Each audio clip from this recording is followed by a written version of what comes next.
Hey Hey guys! guys, we've got Hi. a guest today. It's well, I'll let him introduce himself. It's one of our dad's close friends, and he's here to speak to us about an interesting topic this week. You want to introduce yourself? Hi, my name's Shar, okay, and I'd like to thank you both, okay, for inviting me on this podcast. And you've chosen quite a hot topic, the Breakaway Super League, Yep. which has been in the news non-stop since the announcement came out on the Sunday night, okay, and obviously we've followed what's happened since. So Monday morning, my phone, I was just like, okay, I have to like text everyone I know and be like, guys, what's happening right now? Yeah. So this is for those of you who don't know and kind of been under a rock somewhere. And obviously this isn't necessarily football fans has affected the world, because basically what's happened is on the Sunday, no news broke of the biggest football clubs in the world making their own sort of they're breaking away from their domestic leagues and making their own super league, right? And this might not sound like much, but it's been a massive thing financially, and we'll speak about what that means today. But there's been riots, prime minister's got involved, it's been on daytime TV in America. It's really been affecting a lot of life, but there is some light at the end of the tunnel, which we'll also cover as well. So let's start with, I mean, Shaka, what was your initial reaction to the news when it broke? well, let me just go back a bit, okay, right? You said there's been riots. I know there's been protests, okay, right? So we've got to be careful what we say out there, because luckily, I don't think anybody has rioted. I think it's all been peaceful protests, which is how it should be, okay, which is exactly how it should be. Sure. As to my thoughts on it, well, my thoughts is pretty clear, and I think it's basically is along the same lines as the public, the majority of the public, the majority of the fans, ex-footballers, pundits, everyone basically, okay, everyone apart from the big six, if you like, okay, right? And I say big six because I'm only talking about the teams in the Premier League who signed up to it. And we're talking about, as everyone knows, Manchester City, Chelsea, Tottenham, Liverpool, Manchester United, and Arsenal. Now, I'm an Arsenal fan. Okay, so Badge. there you are. I'm an Arsenal fan through and through. Okay, we've cancelled rivalries, brought us together, so it's a big deal. exactly. So it's brought all the fans together. Okay, it's brought the Tottenham and the Arsenal fans together. Okay, which is a first. Look, it's pretty simple, I think, okay, right? Because they've been talking about this breakaway Super League for quite a few years now. And even while it's been discussed, okay, right, it's been, thrown out there to test what the reaction will be like. The reaction has always been negative, okay? Nobody has ever wanted it. So I think the surprising thing is that regardless of that, they've gone ahead with it anyway. Yeah. Now, being an Arsenal fan, I followed the fan forum because Josh Kroenke spoke to different fan groups, different Arsenal fan groups. They apologized, as did John Henry, okay, of Liverpool. He made a video recording of his apology, and I think some of the other teams, their board members or owners, apologized as well. I haven't really followed too much the other teams. What interests me is my team above all. And one of the things Josh Kroenke said was that they based their decision on what the fans would want. One of the fan groups asked him, excuse me, where did you get that from? Which fans did you ask? Which fans told you that you wanted that? Exactly. Now, I think what they've done is they've lost a lot of credibility, what's the word for it? I think faith. Okay, trust. Trust is the word I'm looking for. They've lost a lot of trust with the fan base. Every single one of the teams. they've lost a lot of trust with FIFA, with UEFA. Okay, right. They've lost a lot of trust with all of the other football teams who are going to be cut out. Yeah, exactly. Like the relationship between the tiers of football teams, like not the big six, but still very important to like the whole football culture, like everything, like have got millions and millions of fans. Like I think that's as well. Yes, so with my generation, obviously I've grown up in and around, I've inherited football from my dad, and I've grown up in and around what we're speaking about here are the plastic international fans, of people that have come into the sport, not understood maybe some of the roots, but because it's become a global sensation, the TV rights and stuff got involved. Louise obviously knows, she isn't necessarily a football fan at this stage, but she knows what it's becoming in the media and stuff like that. Obviously, you've been a fan long before and either of us. And so what can you give us your perspective on what it's been like going from where football was when you were kind of growing up to some of the other breakaways that have happened and where it is now? Because I think that'd be an important thing to hear. Yes, I'd love to. Look, number one, okay, I wouldn't term the international football supporters, okay, right, as plastic, because football has grown all over the world. The US of A, okay, they call it soccer still, okay, but it's football. But okay, that's nothing wrong with that, okay. It's growing in the US, okay. Yeah. It's becoming big. Now, football was born, okay, and created as a working man's sport. People used to go out to work, go to the mines, okay, whatever, manual labor. They'd work to support their families. And what they'd look forward to is the weekend so they can go and watch their local team. That's what football's about. It's grassroots. When I was growing up, we didn't have all the technology there is today. We didn't have computer games. We didn't have internet. We didn't have all the social media, okay, TikTok, Facebook, Instagram, Twitter, okay. I'll be honest, I still don't have Facebook, Instagram, Twitter, okay. I don't have none of that. And I remember we used to go out and we used to play football from morning to the night. That was what we used to do, okay.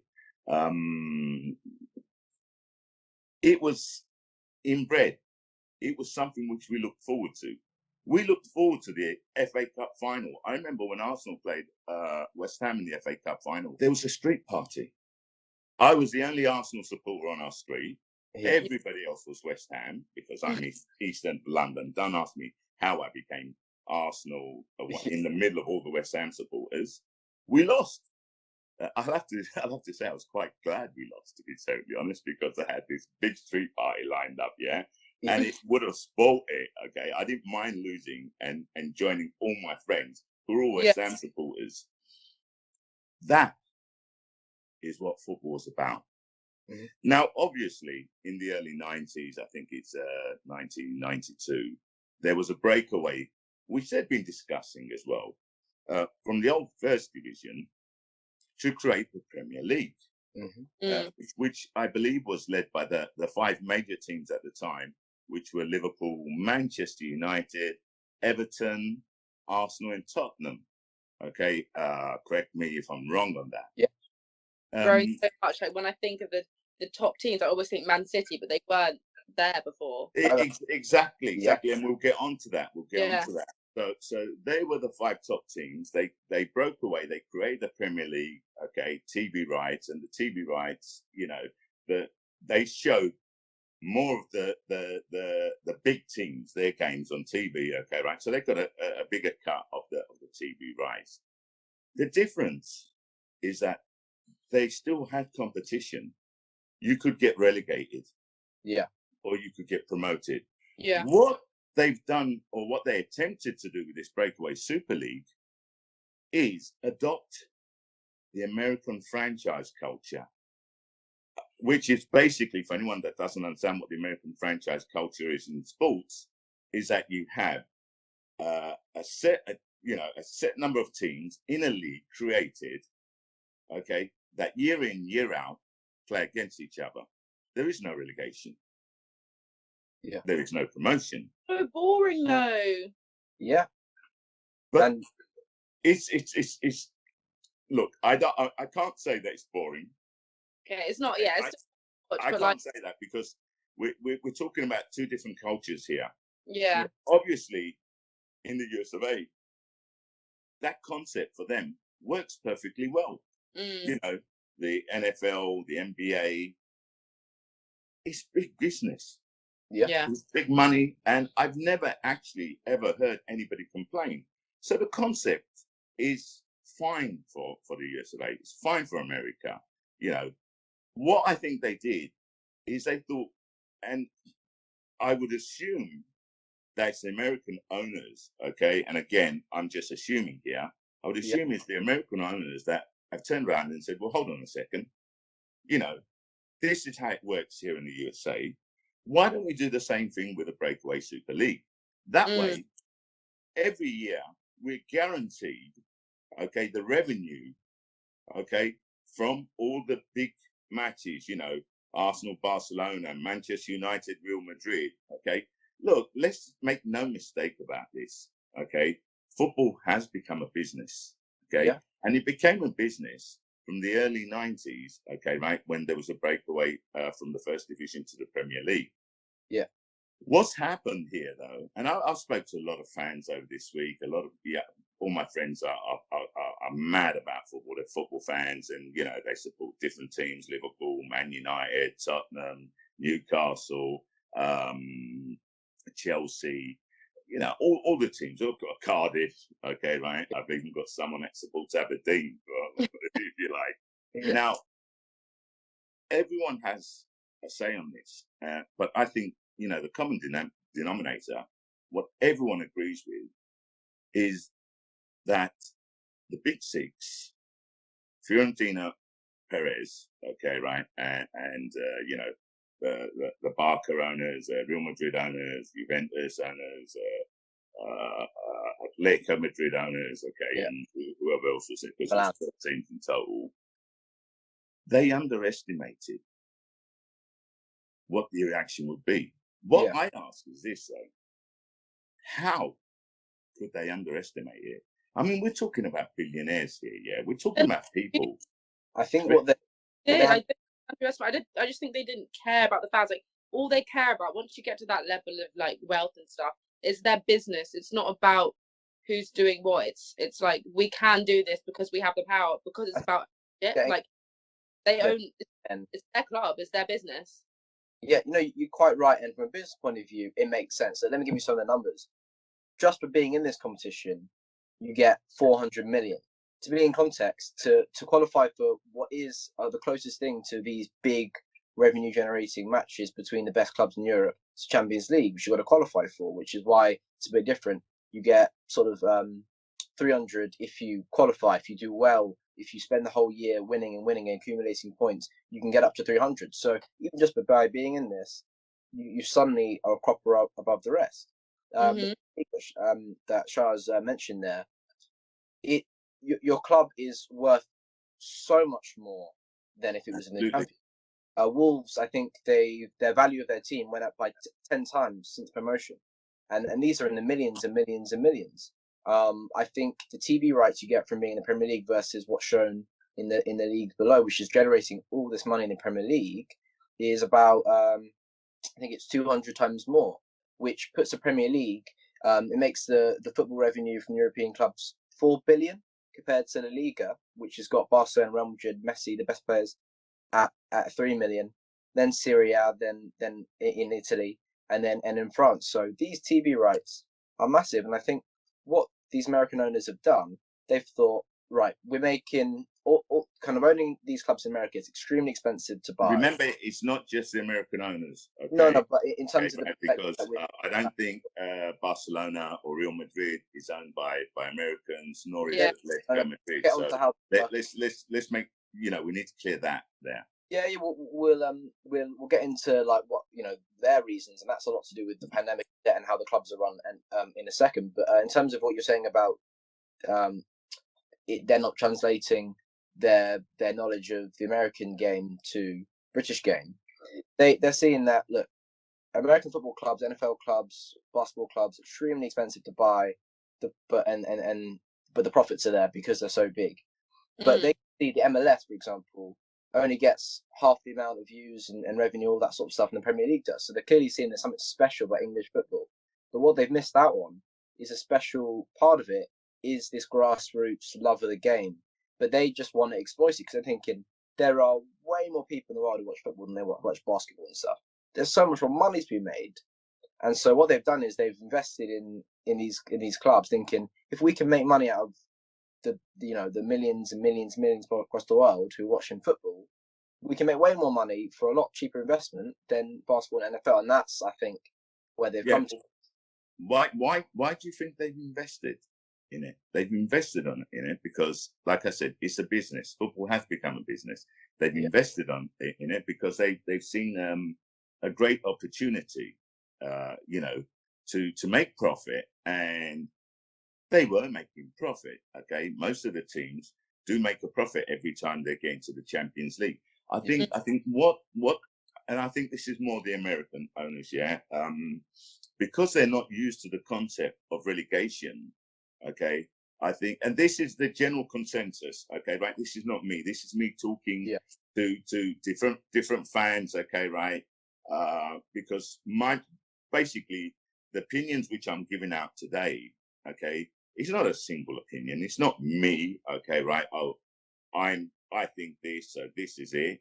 No, I've been discussing it with fans from different teams, different clubs. Okay, fans of different clubs, and everyone's on the same line. Everyone agrees. Okay, everyone sees it in the same way, and the way they're seeing it is that, the concept of the American franchise was the idea that had to come from the Americans, because obviously, it's a concept that works there. And they make a lot of money out of it. And, good for them. They've seen a way to set up their sports teams there, okay, as an American franchise. And it's worked for them, and who are we to criticize them? And I don't think anyone criticizes that, because we don't live there. So, that's a problem in America, which doesn't exist, because I've never heard anyone complain about that. Oh, yeah. Apart from the sports system they got there, which is a lot more grassroots like us, which suddenly is seeing a bit of a disconnect. But again, we don't even understand how that college system they got there. Imagine going to watch sixth formers play and spending football tickets worth of money to go watch unis play football. We would never happen. But for them, but it's big business there. Yeah, so I think it's big business there. Yeah. So look, the bottom line is that the fans feel betrayed. The fans feel as if, okay, the Big Six have disregarded completely what they wanted. Yeah. They feel as if, we own the club. We're billionaires. We can do what we want. Yeah, it backfired on them. It has backfired on them. I just hope, okay, that they've learned from this. You've got to remember something as well, yeah? If you have an American franchise system, theoretically, they can move that club, which they own. So, the Arsenal team can be moved from the Emirates stadiums, and they'll build a stadium in America, and then move it over to America or to Spain or whatever. And Kroenke has done that. He's done that with the Los Angeles Rams, where it was based in Houston. He built a stadium in Los Angeles. And even though he promised that he was not going to move them, he did it anyway, because he had complete power to do so. Look, I'm not going to criticize him for doing it. He's obviously done it. It's his money. He's invested in it. What I will criticize him for is that he wasn't truthful. And today, the Arsenal fans don't trust them. Yeah. That's why we had such a massive turnout at the protest. Everyone wanted Kroenke's out. Now, they're not going to be able to push them out, okay, with one protest, obviously.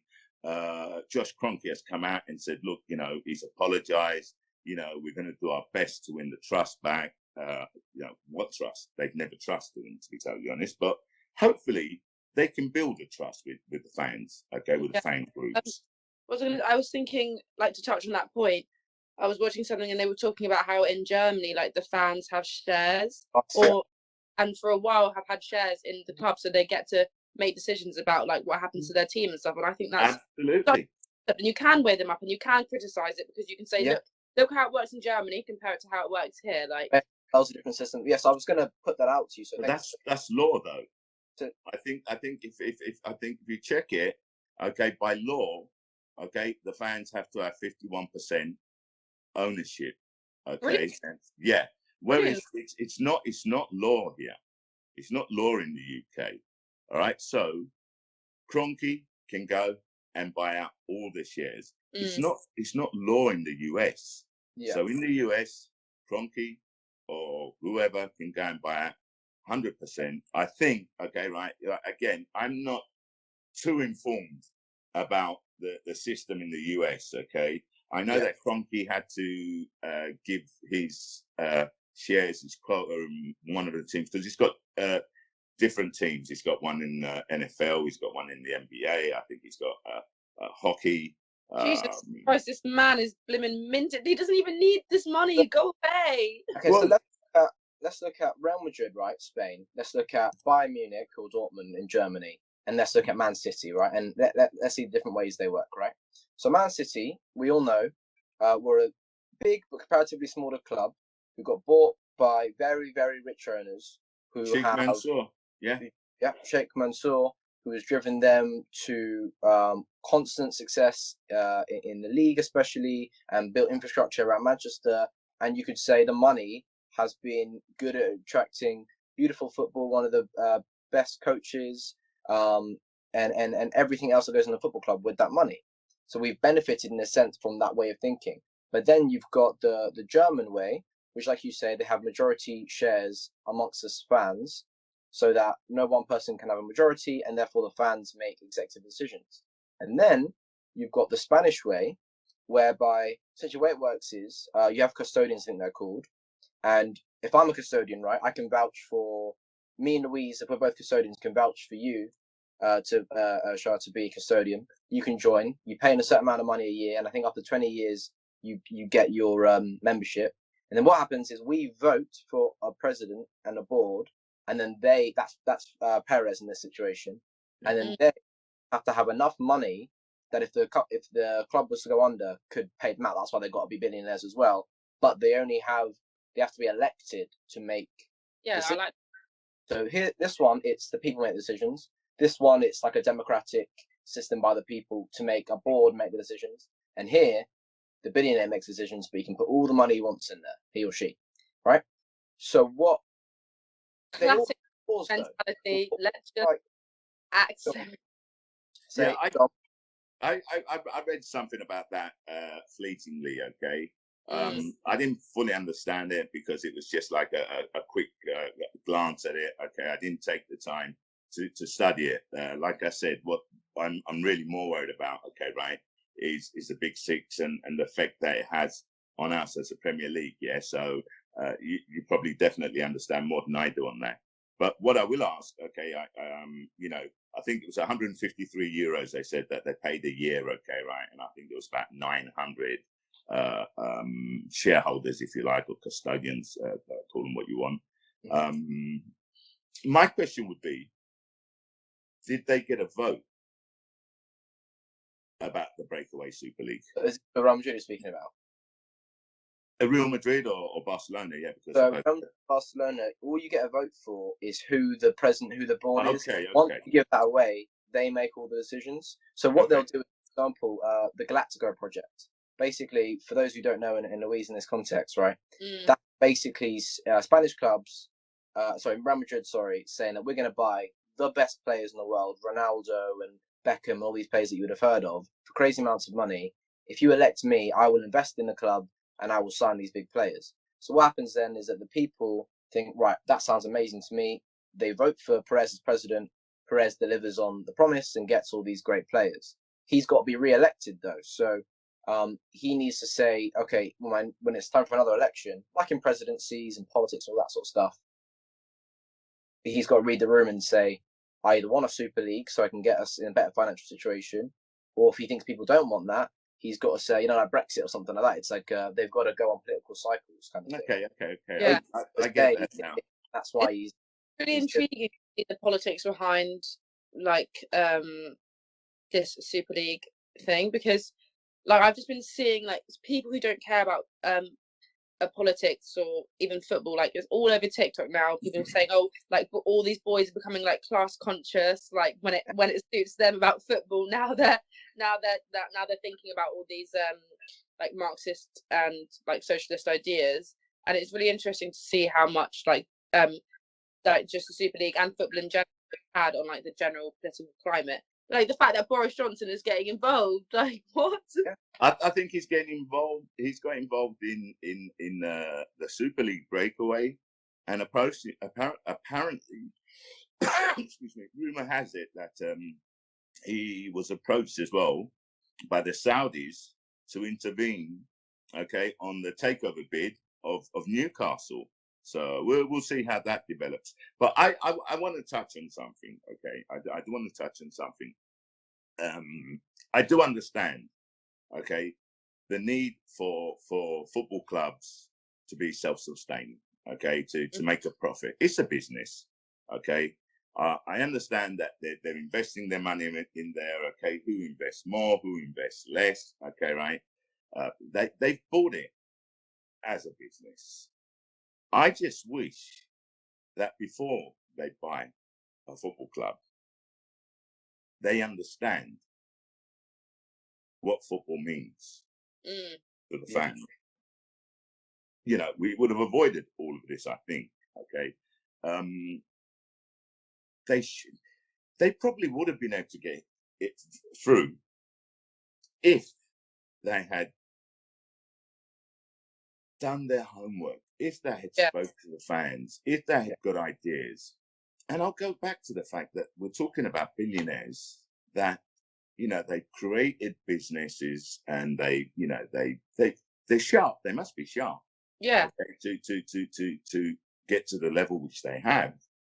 Not only that though, okay, they can pay a company to research, survey. They can get all the information which they need before making a decision. I'm pretty sure they do that whenever they invest in any other business which they've invested in. And I don't understand why that wasn't done, or it was done, but they just didn't care.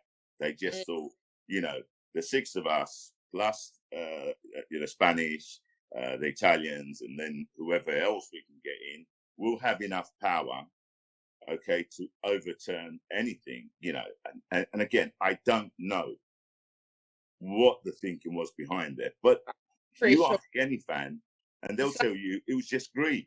Yeah. That is what you ask any football fan, why do you think they've done it? And the response is greed, because of the fact that they did not want to be relegated.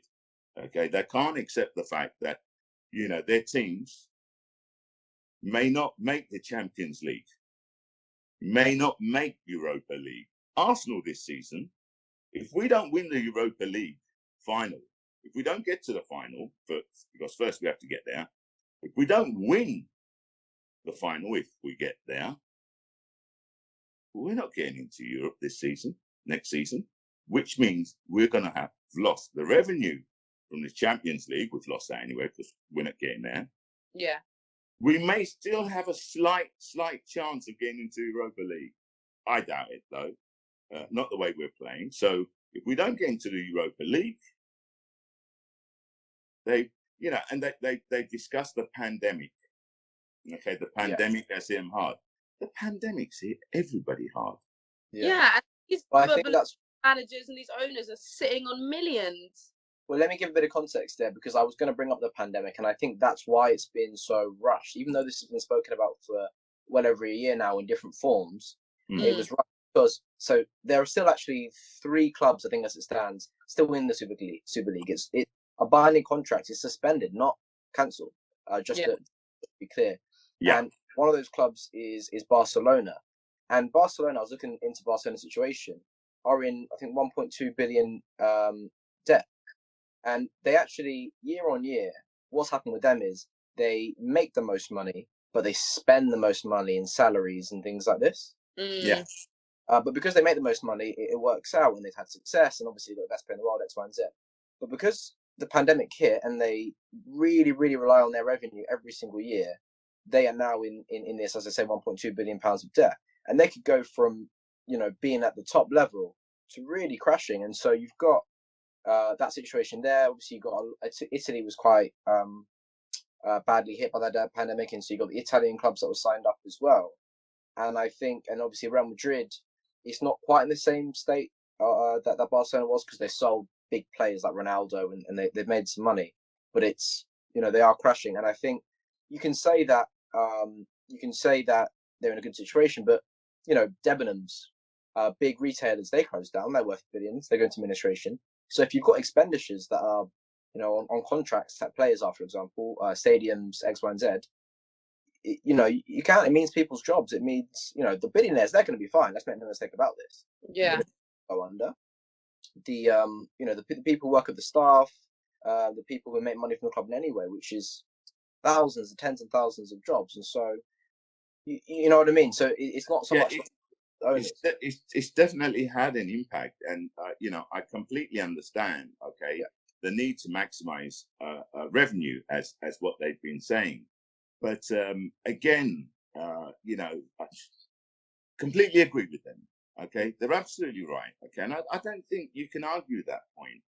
The point that's been argued, okay, in general, is that they're talking about maximizing, you know, revenue, but for a small cliche of clubs, okay, who they call the big clubs. Now let's not forget, Man City are a big club now. They weren't until they got taken over. Okay, you know, Sheikh Mansour there now. Someone just Chelsea, hold on one second. Chelsea weren't a big club until Roman Abramovich took over. You know, and don't get me wrong, I'm glad for them, because, you know, it's increased the competition, it's improved the Premier League, okay, and that's win-win for everybody. That's win-win for everybody. Yeah. Liverpool, John Henry is invested. He got Jurgen Klopp in, okay, right, as a manager. Okay, great move, and they're doing really, really well. And I'm pleased for Liverpool, and I'm pleased for Liverpool supporters, because they were out in the wilderness for quite a long, after the 80s, you know, when they were the team. Okay, they were in the wilderness. And so, you know, I'm happy for them, because I believe they're back to where they should be. I'd love to see Newcastle there if the takeover goes through, because it is a massively supported team. Yeah. You know, I mean, they probably have one of the best supports in the world. And I think, you know, they should be eyed, as I do with Liverpool. Look, the more competition there is in the Premier League, the better it is, the more exciting it is. Okay, at the moment, you know, the Premier League is looked upon as the best league in the world. We want to keep it there. We don't want to diminish the Premier League and have this breakaway Super League. If they do a breakaway Super League and you have relegation, so there's the incentive from the current Premier League to go into the breakaway Super League, then that might have some sense, because that'll be on the same lines as what they did with the English First Division when they broke away and created the Premier League. How that would work, I don't know, because then you've got to look at the teams in Italy, you've got to look at the teams in Spain. You've got to remember, Bayern Munich, Borussia Dortmund said no, but they're 51% fan-owned. PSG said no, we're not interested. Yeah. And PSG is a very rich club. Being in bed with UEFA. One, they didn't mean the money, like you just said, very rich club. and now their president has just got the presidency of ECA after Juventus exec had to step down because of all this scandal. So now nearly, UEFA, and I'll bring up UEFA as well, because all this has gone on, and no one is kind of really realised that UEFA put this new Champions League format out, which basically means, okay, so all the teams qualify for the Champions League, which makes it fair. You know, okay, fine. England have 4 spots, Spain have 4 spots, other teams have less spots, so it's not equal. But okay, it does bring the rest clubs there, and you have to qualify, so there's some level of fairness. But now they're bringing out a format where it's an hour league instead of a tournament, and there are 4 more teams. And if the 2 teams that have had the best history in the competition, i.e. the biggest clubs, the richest clubs, would tend to be those teams, right? Are now going to get a buy in there, and they're going to give an extra one to, I think, the French league, which basically means in this season, to give context, you just said about Arsenal, right? But West Ham, you know, a big club, like you just said from your original story, from your childhood, a big club, they're in the Champions League spots, or have the potential to be this year. If they, let's say, finish 5th and Arsenal finish 10th, Arsenal might get that spot in this way of thinking, purely just from their history, which basically is another way of saying their wealth and their influence. And but you see, I don't think that would be fair either. Okay, that's already signed off in this week when people have been on the UEFA side as the goodies and against the Super League. That's already been signed off. So they're all corrupt organisations trying to make money out of the same thing that we love, which is, you know, competition and sport and football. Do you know what I'm saying? So look, what you've got to remember, Jeremy, okay, right, is I go back to what I said before. Football is big business. Yeah. Okay. They are going to try and maximise, okay, revenue, and that's fully understandable. Any business tries to maximise their revenue. Okay, they do what they can to maximise their revenue. That's why they get into the business. Otherwise, it made no sense getting into it. Yeah. So I'm not going to criticise anybody for that. What I do say though is, if you're going to do something, if you're going to maximise your revenue, do it in a fair way. Okay, in this concept where we're talking about sports, you need to do it where, okay, it's fair for everyone. Yeah, I don't think a West Ham United, who this year could make the Champions League, for the first year ever, I think they've been there, then I don't see why that should be taken away from them. Do you know what I'm saying? Okay, if we finish 10th and we were to go through because of some coefficiency, me as an Arsenal supporter, I wouldn't be happy taking the spot of West Ham, okay, who maybe it's their first opportunity. No, look, Leeds United wore a shirt, and they put the same T-shirt, okay, in the Liverpool changing rooms, yeah, when they played. And on the front, I think it was, football is for fans. On the back, Champions League, earning. And that's exactly how it should be. Yeah, I agree.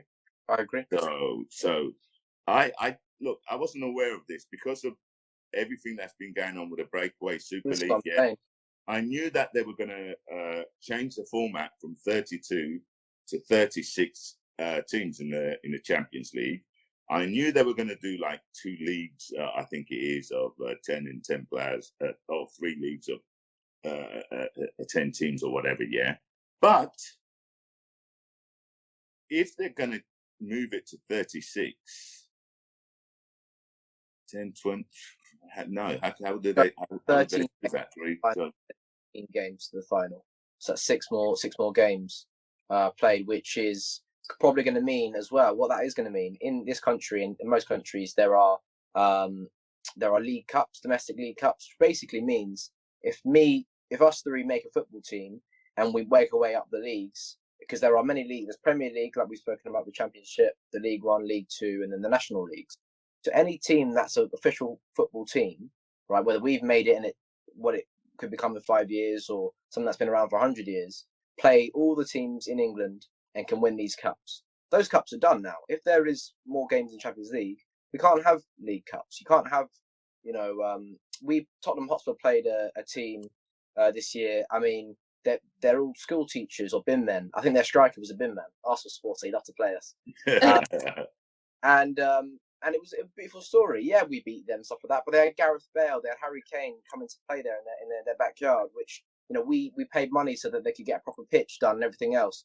And those competitions are so beautiful because literally just by playing the team games, somebody who's a bin man during the week can play the very best players, and they make so much money, and that goes into their communities. But these competitions are going to have to go because we can't. It's all about here. Like, you can even just looking at it by them, and that's because you know, wanting more games, not well. To be totally honest, okay, I'll have to plead ignorance on that, because I've been following the Breakaway Super League. I haven't studied up, I haven't read up on how the format on the new Champions League format is going to be broken down. So I plead ignorance on that. I'm going to have to read up on that. You know, it's something which I don't fully understand. Everyone's been talking about the Breakaway Super League. The tension has been on that. And I'll be surprised if a lot of the people that I've been, you know, the fans I've been speaking to about the Breakaway League, if they know or they can explain to me, you know, the format and how it's going to work with the new Champions League setup. But that's you know, it's interesting. What I'm going to be doing afterwards, I'm going to be on the phone talking to all my friends, different fans, different clubs, and see what they know about it. And we're going to get some information on that as well, because it'll be interesting to know. So, but it wasn't just to say like, we shouldn't condemn the Super League, which we're doing. The point I was making basically is what the owners, billionaires, are doing is, there's already corruption going on, but we got the power, so we're going to make our corruption. Do you see what I mean? I feel like this often happens in these big things that when you say corruption, not corruption. I'm going to play the devil's advocate here. When you say corruption, when you say corruption, what exactly do you mean? When I say corruption, I don't necessarily mean in terms of breaking any laws and regulation and money under the table stuff. That, not so much that in corruption. Although you've had that in FIFA, like I mentioned to you the other day, I think with Sepp Blatter. Sepp Blatter and all that. Yeah, exactly. And so these big corporations with FIFA and UEFA sometimes have had that kind of corruption. I more mean in terms of, you know, values of football. Yeah. That's what I mean. And I just think it's going to be done in some way, because as I'm trying to say, there's no heroes or villains. We've just all these regulating bodies, even Sky News, taking the TV rights away from terrestrial TV where it was free. Even all of these things, it's about money. China, we speak about America a lot in this, tried to basically buy football. I mean, football fans will be aware. I'd say not so much anymore. Maybe 5 years ago, China just started buying mediocre to decent players for crazy amounts of money, putting them on 300 grand a week and stuff like that. Players that couldn't even get into their team, because what they in China saw they did have some good players. They did have some good players. Yeah, okay, like Hulk, for instance, he was a good player, and you know. Yeah, but he was 30. I think so. You know, China saw the exact same thing. They saw the money in the league. Instead of, they tried to basically bring a Super League to China, if that makes sense, by trying to buy up all the best players. I think what China did, rather than bring a Super League to China, I think they invested, so as to give more visibility and more appeal to football. Yeah. Okay. I think that's what they've done, and you know. Okay, they were paying silly money, if you like, at the time. You know, I agree with you. I think some of the players were overpaid, so on and so forth. Yeah. But they decided on doing that, so as to build the market on football there. Because it is big business. Again, like I said, football is big business. If you look at it, you know, America, even now, they take players at the end of their careers, and they try to entice them to the, you know, American League, Football League there, and that's understandable, because they're trying to build and, you know, create more of a visibility for football, or as they call it, soccer, in the US, and that's understandable. They're doing it with you know, they have a reason behind it. They say, okay, right, we'll invest this because we want to build it up. We want to make it bigger because they obviously see there's a big market there. And I'm not going to judge anybody, okay? As long as they're doing it in the right way, as long as they're doing it fairly. And this is where I will go back to the fact that, football was created for the working man. It's obvious with the evolution, it's going to evolve. In fact, what you saw was with the TV rights, it's now not just for the working man, okay, right? It's also white collar, okay? If you like, they've got the boxes. And I've been to a couple of boxes when I was back in the UK, and it's a good experience. And again, there's nothing wrong with that.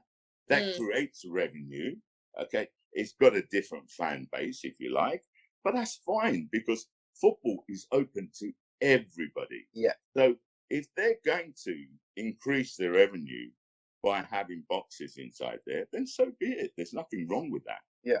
I completely agree with you. And actually, the biggest example I've ever seen that really touched me of football, what football can mean to working man, funnily enough, was when we were in Ghana, right? And there's a small village, and it's a beautiful little village. It's on almost stilts in a lake. Yeah. And this guy's job is to sell you from kind of the mainland onto this village, so you can visit the town and everything else, right? So he's working away, and he's rowing us pretty much all by himself. Maybe he has somebody else to help him. And I was just chatting to him whilst he was taking us there, and I sort of asked him about his life and everything. And he does this every day, backbreaking work, and he says it's all worth it because on the weekend you can watch Manchester United play. Yeah, well, there you go. See, and that for me, that's football. It doesn't matter if it was in Ghana or whatever. Manchester is in England, across the world, and he would have never even been to Manchester. His whole week, he was looking forward to being around how many of his mates around the TV watching football. That's football. With a beer and having football. That's it. That's football, and I love that story. I always remember that. So it's not an international issue for sure, but it's that we need to keep. Yeah. Yeah. Well, in the US, okay, right? The fans, they wake up in all hours of the morning to go and watch games. We've got the Arsenal supporters group, okay, in practically every state in the US, yeah. And I was watching a program where I think the game was at 4 in the morning or 5 in the morning. They'd go to their pub, okay, the pub where they have the Arsenal supporters club. They'd get the owner to open it up, show the game, and drink beer at 4 or 5 in the morning. Okay, yeah. Which is I could probably have done when I was about 20. I couldn't do it now, So. Yeah. But, I think what we've really summed up here, because we've not got much time to go now, but like just talking about what football means to the fans, like that is the core of football, and I feel like that has been disregarded a bit in the last week with everything that's been going on. But I feel like everyone just needs to be reminded about what it is and at its core. Yeah. Yeah, definitely. And I hope we've said it in such a way that's relatable beyond, the rules of football and what football means, just as like a humanitarian thing, if you want to say. And I think you say that that's come across, Louise? Yeah, I'd say that's come across. Yeah. Thank you guys for your pearls of wisdom, considering I didn't know much about the history of football. I did some reading, but yeah, you guys have given me a lot of food for thought, and I think we've given some viewers a lot to think about as well. So thank you for that. From my point of view, Louise, okay, considering that you've only really just got into football and you're in there, you've done a bit of studying, okay, you made some good points. I think the point which I want to leave people with is that the fans have spoken. And what the owners have to understand, okay, and this is coming from the fans, it's our club. It will always be our club. Yeah. Okay, you may be the owner, but it will always be our club. This is what the fans are saying. Yeah, this isn't what I'm saying. I'm just echoing what they're saying. Yeah. Because what it is, football fans, okay, go from generation to generation to generation. They'll always be there. Football fans are the customers. They pay the money to go and watch the matches. They buy the merchandise. Okay, they are the source of revenue for the owners. without the fans, they have no revenue. If the fans stop going to the matches, they stop buying season tickets, they stop buying the merchandise, they don't watch it on TV, that would have a massive impact. So And I think, well, that's so important. I think as well, having that and what it does for anti-racism, anti-sexism, uniting people. If we need to have a connection between these big global issues and people, because it makes a big difference as well. So thank you guys. But what I did want to end on as well is, Shar, I wanted you to talk about what you're bringing out for us. And thank you. I nearly forgot. Yeah. Well, just to let you know, I'm going to be setting up a podcast with my friends, and it's going to be based on the Premier League. It's all football based. The first one should come out next week. It'll either come out Thursday or Friday, and we'll be recording it on the Wednesday, late afternoon. And what we're going to do, there's a lot of fan TVs out there. Yeah? There's the main one, Arsenal Fan TV, which basically gave me the idea, as it has done, Man U Fan TV, West Ham Fan TV, Chelsea Fan TV. Okay, right? They were basically the pioneers, if you like, AFTV. Now, I've been thinking about this for a few years now, but the difference, what we're going to be doing is we're going to be getting fans from different clubs to talk about their clubs. You know, it's not going to be just Arsenal based. We're going to be talking about their clubs, their problems. Okay, they're going to have their voice. Okay, we'll have debates. And the first one that's coming out this week will be Arsenal based, basically. Okay, I'm not going to basically. Yeah, I don't want to say what it is. Yeah. But I think it'll be quite interesting. So look out for it. As soon as it is, I'll let you all know. Yeah, okay? We'll share our pages and stuff. So once this will come out, that'll be a couple of days after that, and then we'll share it on our page and send you links to anyone watching this. Perfect. Okay. Thanks again for inviting me. Yeah, it was a pleasure. It was a pleasure, guys. All right. Cheers. Bye. Bye. Bye. Okay, I'm going to stop recording.